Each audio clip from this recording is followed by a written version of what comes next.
आज हम एनसीईआरटी कक्षा 9 हिंदी बा पुस्तक संचयन का पाठ 3 कल्लू कुम्हार की ऊनाकोटी के प्रश्नोत्तर देखेंगे। तो चलिए शुरू करते हैं। कल्लू कुम्हार की ऊनाकोटी के प्रश्नोत्तर। पहला प्रश्न है, ऊनाकोटी का अर्थ स्पष्ट करते हुए बतलाइए कि यह स्थान इस नाम से क्यों प्रसिद्ध है। आंसर है, ऊनाकोटी का अर्थ है एक कोटि, अर्थात 1 करोड़ से एक कम। यह स्थान भगवान शिव की मूर्तियों के लिए प्रसिद्ध है, क्योंकि यहाँ शिव की 1 करोड़ से एक कम मूर्तियाँ हैं। प्रश्न क्रमांक 2 देखेंगे। प्रश्न क्रमांक 2 है, पाठ के संदर्भ में ऊनाकोटी में स्थित गंगा अवतरण की कथा को अपने शब्दों में लिखिए। आंसर है, पौराणिक कथा के अनुसार ऊनाकोटी एक विशाल चट्टान ऋषि भागीरथी की प्रार्थना को चित्रित करती है। भागीरथ किस तरह गंगा को स्वर्ग से पृथ्वी पर लाए थे, इसमें यह दिखाया गया है।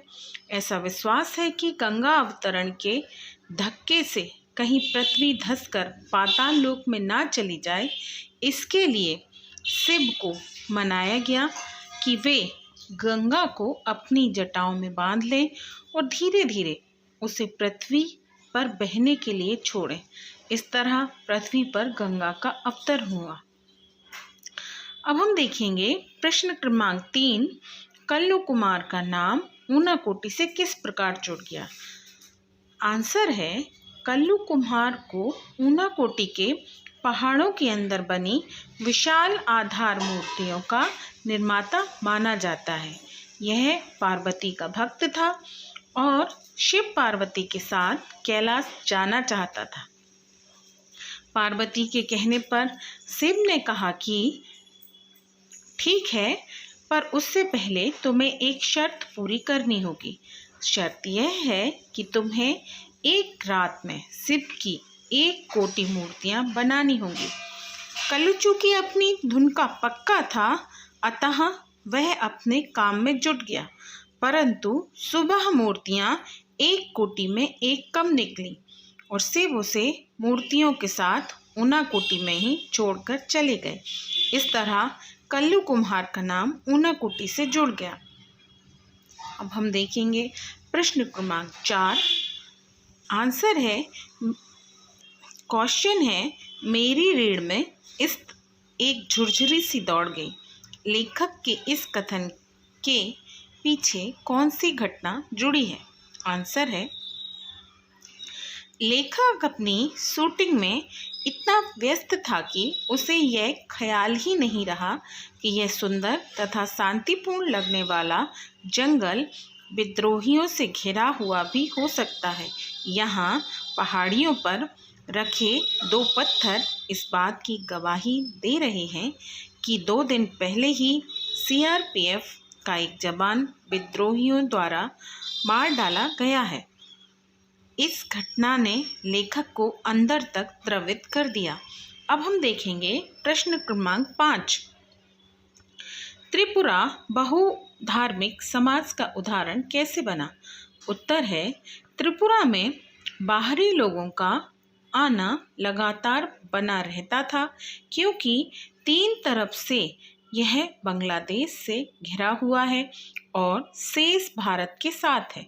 साथ ही त्रिपुरा में 19 अनुसूचित जनजातियां और विश्व के 4 बड़े धर्म मौजूद हैं। बाहरी लोग अपनी संस्कृति एवं धर्म साथ लेकर आए, जिससे यह एक बहुधार्मिक समाज का उदाहरण बन गया। अब हम देखेंगे प्रश्न क्रमांक 6। प्रश्न है, टीलियामुरा कस्बे में लेखक का परिचय किन 2 प्रमुख हस्तियों से हुआ। समाज कल्याण के कार्यों में उनका क्या योगदान था। आंसर है, टीलियामुरा कस्बे में लेखक का परिचय प्रसिद्ध लोकनायक हेमंत कुमार जामतिया और गायिका मंजू ऋषिदास से हुआ। हेमंत कुमार पहले कभी पीपुल्स लिबरेशन ऑर्गेनाइजेशन के कार्यकर्ता थे, पर अब वे जिला परिषद के सदस्य बन गए थे। मंजू ऋषिदास निरक्षर होने के बावजूद नगर पंचायत में अपने वार्ड का प्रतिनिधित्व करती थीं। उन्होंने अपने वार्ड में स्वच्छ पेयजल पहुंचाने हेतु नल लगवाने और मुख्य गलियों में ईंटें बिछवाने जैसे महत्वपूर्ण कार्य करवाए थे। हम देखेंगे प्रश्न क्रमांक 60। प्रश्न है, कैलाश शहर के जिला अधिकारी ने आलू की खेती के विषय में लेखक को क्या जानकारी दी? आंसर है, जिला अधिकारी ने लेखक को टीपीएस की खेती के बारे में बताया। जिला अधिकारी ने बताया कि आमतौर पर आलू की बुवाई के लिए आलू के बीजों की ज़रूरत 2 मीट्रिक टन प्रति हेक्टेयर पड़ती है, जबकि टीपीएस की सिर्फ 100 ग्राम मात्रा ही 1 हेक्टेयर बुआई के लिए काफ़ी होती है। अब हम देखेंगे प्रश्न क्रमांक 8 और ये इसका अंतिम भी है। तो देखिए, त्रिपुरा के घरेलू उद्योगों पर प्रकाश डालते हुए अपनी जानकारी के अनुसार कुछ अन्य घरेलू उद्योगों के विषय में बताइए। त्रिपुरा के घरेलू उद्योगों में से एक है अगरबत्तियों के लिए बांस की पतली सीकें तैयार करना, जिन्हें कर्नाटक और गुजरात भेजा जाता है। इसके अलावा बांस से बनने वाली अन्य चीज़ें भी काफ़ी लोकप्रिय हैं, जैसे लैम्पशेड, कुर्सियाँ, फोटो फ्रेम इत्यादि।